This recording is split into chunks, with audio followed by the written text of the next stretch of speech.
Hey, what's up, my friend? Michael King here from Church with No Walls. Welcome to the Meditation Hub. In this practice that is dedicated to beginner students, I want to talk a little bit about how to sit for meditation, how to take a seat for meditation. It's something that requires a little bit of our attention, and there are a few specific points that we can go over to make sure that you're seated in the most effective way to be able to get the most out of your practice. Now, the interesting thing with taking a seat for meditation is that this comes from the yogic tradition, the word asana. And these days, a lot of people equate the word asana with a posture, as in when you go to yoga and you do an asana practice, it's everyone, flapping their body around in all kinds of fancy postures, which is one definition of the word asana. But if we look a little more deeply into the word asana actually means seat. And it's talking about how we sit and take a seat for meditation. And if we look a little bit more deeply into the word, we see that it means how do we take a seat within ourselves? In other words, who am I being? Is the inner atmosphere in my body and mind conducive to the state of meditation? So on one level, asana is talking about how do I sit physically, and on the next level, how do I take a seat within myself? And what's that seat made of? How do I form an inner seat? How do I rest within myself in a meditative sense? And that's what we want to talk about here today. And after a bit of discussion, we'll do a brief practice as well, so you can get a deeper sense of what we're talking about. So let's start with a physical seat first. These tricky old yogis, they like to take big, vast concepts and squish them down so we can understand them nice and easily. And they said that the seat that is best to take for meditation is one that is steady and easeful, one that is still and stable and comfortable. So there's these two things, steadiness, comfort, and ease, that come together to form what, according to the yogis, forms a perfect seat for meditation. So physically speaking, what we want to make sure is that, if you're sitting cross-legged like me, that you sit up on something, whether it's a bolster or I'm sitting up on a block like this at the moment. And what that does, it elevates your sit bones up. And when your sit bones lift up, your pelvis tilts slightly forward. And when your pelvis tilts forward, it allows for the natural curvature in your lower back to maintain, so that you're not rounding through the lower back and arching your back or slouching like this. You want to keep a long, extended spine, because if you're going to be practicing for a long time, and I hope you will, you want to make sure your spine is strong and long. Otherwise, meditation, will end up causing you to get worse and worse posture as time goes on. So that's the first thing. You want to make sure your knees are below your hips, and that creates this natural curvature in the lower back that allow you to have a long, extended spine. And if this is too difficult, or if you've got really tight hips, then sit in a chair for sure. But when you sit in a chair, you want to make sure, once again, you're not leaning back or slouching, that your spine is long, extended, and upright, and also that your ankles and heels are placed directly underneath your knees and your feet are flat on the floor. And as for your hands, well, it doesn't really matter. Your hands can be palm faced up, palms face down. Sometimes I like to cross my fingers on my lap, whatever feels comfortable and enables you to be relaxed. But the most important thing is that whatever you do with your hands, you do it consciously with awareness. The way that these two words, comfort and stability, come together also really refer to us being able to be relaxed, but also alert. And so when we sit really deliberately in meditation, as in keeping the spine upright and the feet flat on the floor, aligned with one another, when we deliberately place the hand, it's like there's enough going on within the body that it requires your attention to maintain that seat. And so, for example, if you drift off and get really lazy in your mind, that'll reflect in your body and you'll start to slouch and slump. But when we want to maintain a comfortable, upright, erect position, then it also helps us stay mentally alert, present, and attentive to what's happening within the body. So there's just enough engagement of the muscles to form a deep sense of presence and attentiveness that then harbors the ability to be able to meditate.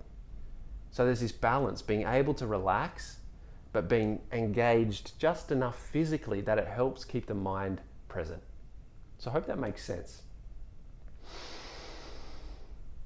All right, why don't we take these few concepts of steadiness and ease and relaxation and mental alertness, these two polarities that come together to form the seed of meditation, and do a practice so you can get a sense of how it feels.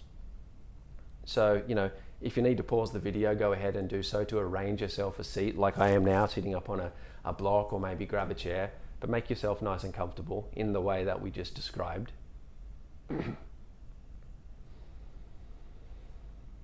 And when you are nice and comfortable,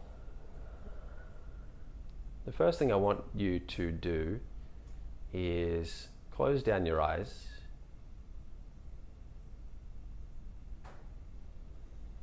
Okay, good. And once your eyes are closed, we'll take a few moments to simply just become aware of the body and use the body as a gateway to become more present.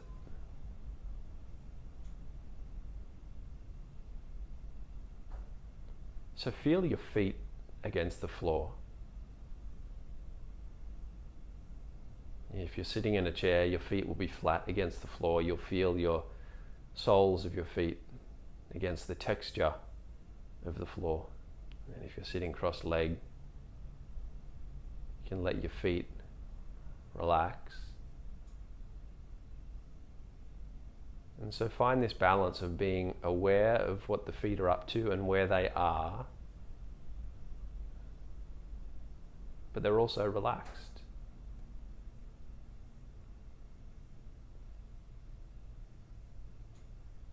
And move your attention up to your hips.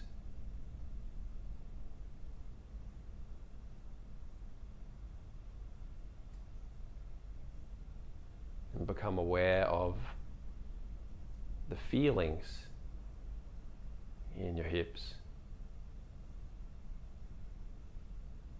And that there has to be a little bit of engagement through certain parts of the hips just to keep your spine long.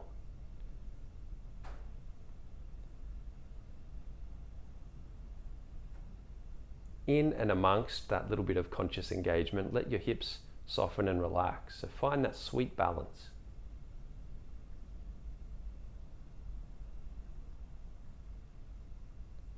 Like the shape of your body is a call to presence. But there's only as much engagement as necessary. Like a 1 out of 10 or 2 out of 10, and the rest is relaxed.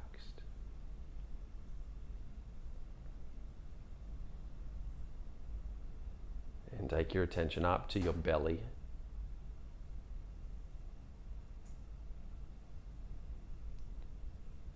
And keeping your spine long, relax your belly.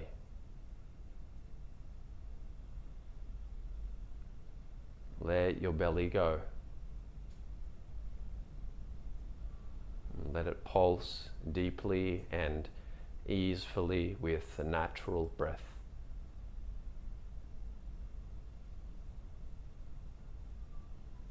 Relaxed belly, relaxed belly.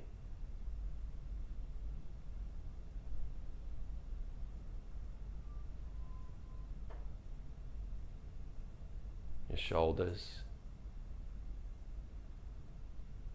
are dropping down and away from the ears and slightly drawing back, just so the front of the chest lifts up, so it's not slouching at all. So the shoulders draw down and back a little. The front of the chest lifts just a little. So the spine is long and the chest is open.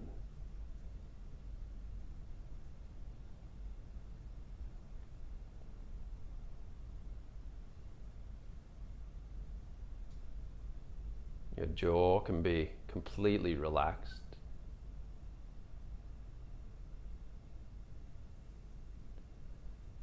Your tongue heavy and spreading wide in the lower palate.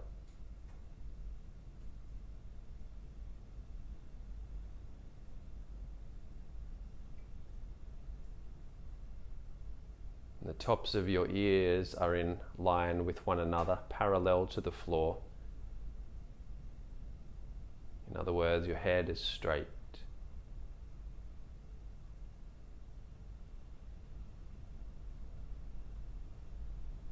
The back of the neck is long and your chin draws slightly in. Not necessarily down, but just ever so slightly in. And the top of your head lifts towards the ceiling.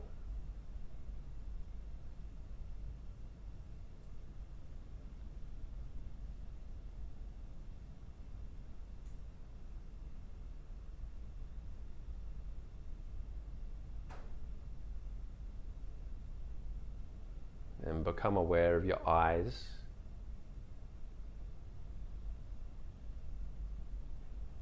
And if your eyeballs are moving inside of their sockets, see if you can make them really relaxed and still. Heavy and watery.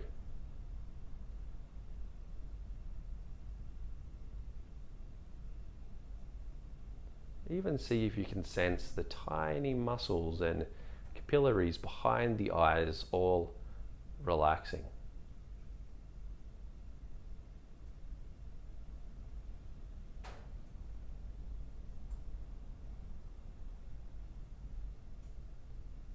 And then notice how there's a balance of steadiness, stability, with ease and relaxation.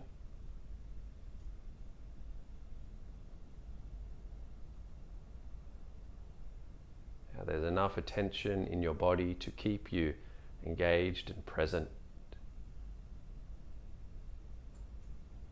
But at the same time, you're easeful and relaxed.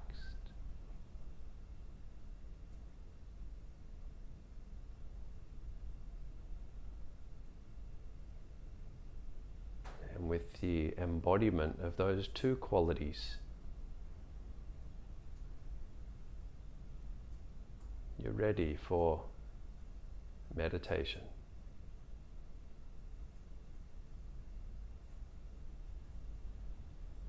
So for the next minute, just a minute or so, sit as absolutely still as you can.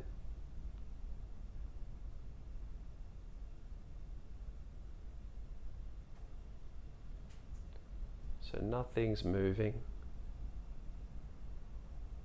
You're holding yourself steady.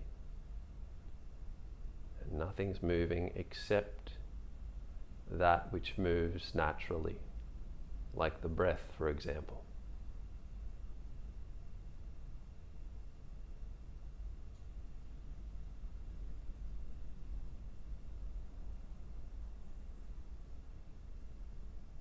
And just be aware of your easeful and steady body and mind existing, being,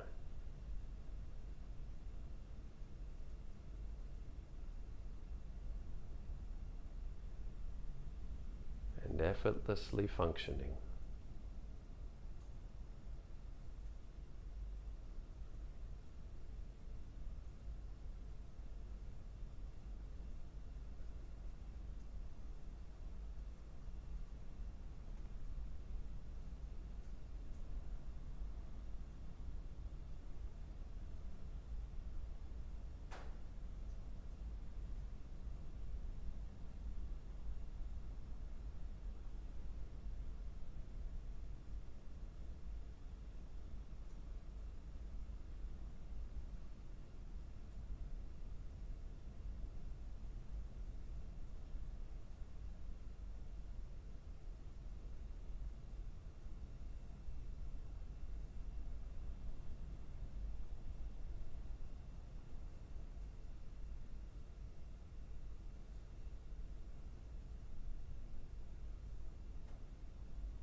Okay, please take a couple of slightly deeper breaths.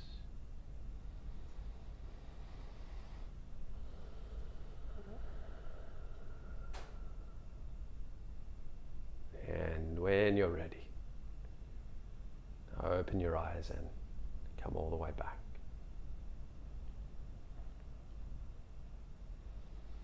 Thank you, my friend, for joining me for this brief practice, and I hope it was helpful. What I recommend, especially if you are a beginner, is to do this practice for 5 to 7 days in a row. And so you get a sense of a felt sense of the quality of that which is required to be able to proceed with meditation. So what I recommend, practice it every day for a week. You'll be able to get a deeper and more consistent effect of how your body and mind should be in order to be able to get more out of your meditation. So thanks once again, and I'll see you soon here at the Meditation Hub.